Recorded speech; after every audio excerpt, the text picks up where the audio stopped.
ভেনেজুয়েলার president Nicolas মাদুরোকে যুক্তরাষ্ট্রে তুলে নিয়ে যাওয়ার ঘটনায় বিশ্বজুড়ে তেলের বাজারে বড় ধরনের অস্থিরতার আশঙ্কা তৈরি হয়েছিল। তবে বাস্তবে তার উল্টো চিত্রই দেখা গেছে। ভূরাজনৈতিক উত্তেজনার মধ্যেও ৩ জানুয়ারি শনিবার বিশ্ববাজারে অপরিশোধিত তেলের দাম বাড়েনি, বরং সামান্য কমেছে। oilprice.com-এর তথ্য অনুযায়ী শনিবার ব্রেন্ট ক্রুডের দাম 0.16% কমে ব্যারেল প্রতি $60.75 নেমে আসে। একই দিনে ওয়েস্ট টেক্সাস ইন্টারমিডিয়েট WTI ক্রুডের দাম 0.17% কমে দাঁড়ায় ব্যারেল প্রতি $57.32। অন্যান্য ব্র্যান্ডের অপরিশোধিত তেলের দামেও সামান্য পতন দেখা গেছে।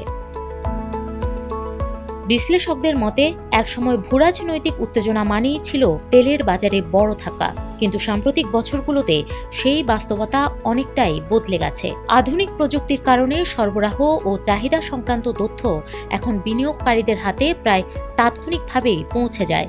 ফলে বড় সামরিক অভিযান বা রাজনৈতিক সংকট হলেও বাজারে তার প্রভাব থাকে ক্ষণস্থায়ী। এর নজির দেখা যায় গত বছরের জুনে। সে সময় যুক্তরাষ্ট্র ইরানের পারমাণবিক স্থাপনায় বড় ধরনের হামলা চালালেও তেলের বাজারে তেমন কোনো দীর্ঘস্থায়ী প্রভাব পড়েনি। বিশ্লেষকদের ভাষায় এই ধরনের ঘটনা যদি 10 বা 20 বছর আগে ঘটত, তাহলে তেলের দাম প্রায় নিশ্চিতভাবেই লাফিয়ে বাড়ত। ফোর্বসের এক প্রতিবেদনে বলা হয়েছে, হঠাৎ করে তেলের দামে বড় উল্লম্ফন ঘটতে পারে মূলত একটি পরিস্থিতিতে। পারস্য উপসাগর থেকে হরমুজ প্রণালী দিয়ে জাহাজের চলাচল বন্ধ হয়ে গেলে বিশ্বের মোট তেল সরবরাহের প্রায় 20 থেকে 25% এই প্রণালী দিয়ে পরিবাহিত হয়। কয়েকদিনের জন্য যদি এই পথ বন্ধ থাকে, তাহলে তেলের দাম ইতিহাসের সর্বোচ্চ পর্যায়ে পৌঁছাতে পারে বলে আশঙ্কা রয়েছে। ভেনেজুয়েলা প্রসঙ্গে বিশ্লেষকরা বলছেন, কাগজে কলমে দেশটি বিশ্বের সবচেয়ে বড় অপরিশোধিত তেলের মজুদের অধিকারী হলেও বাস্তবে বৈশ্বিক বাজারে তার প্রভাব এখন খুবই সীমিত। হুগো চ্যাভেজের শাসনামল থেকে শুরু হওয়া পতন আরও গভীর হয়েছে নিকোলাস মাদুরোর সময়। দেশটির তেল শিল্প কার্যত ভেঙে পড়েছে। 2020 সালে ভেনেজুয়েলা দৈনিক তেল উৎপাদন নেমে আসে মাত্র 5 লাখ ব্যারেলে। পরে কিছুটা ঘুরে দাঁড়ালেও বর্তমানে উৎপাদন 10 লাখ ব্যারেলের সামান্য বেশি।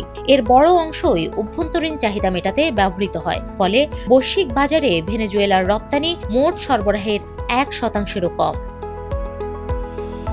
বিশ্বব্যাংকের তথ্য অনুযায়ী 2024 সালের মার্চে ব্রেন্ট ক্রুডের দাম ছিল ব্যারেল প্রতি $85 বেশি।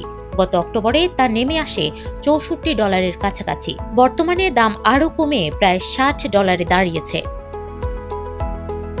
রাশিয়া ইউক্রেন যুদ্ধের সময় 2022 সালে তেলের দাম ব্যারেল প্রতি $100 ছাড়িয়ে গিয়েছিল, এমনকি এক পর্যায়ে $139-এও পৌঁছায়। তবে 2023 সাল থেকে আবার নিম্নমুখী তেলের বাজার। বিশ্লেষকদের মতে বিশ্বের সবচেয়ে বড় তেল আমদানিকারক চীনের অর্থনীতির গতি কমে যাওয়ায় চাহিদা হ্রাস পেয়েছে, যা দামের পতনের অন্যতম প্রধান কারণ।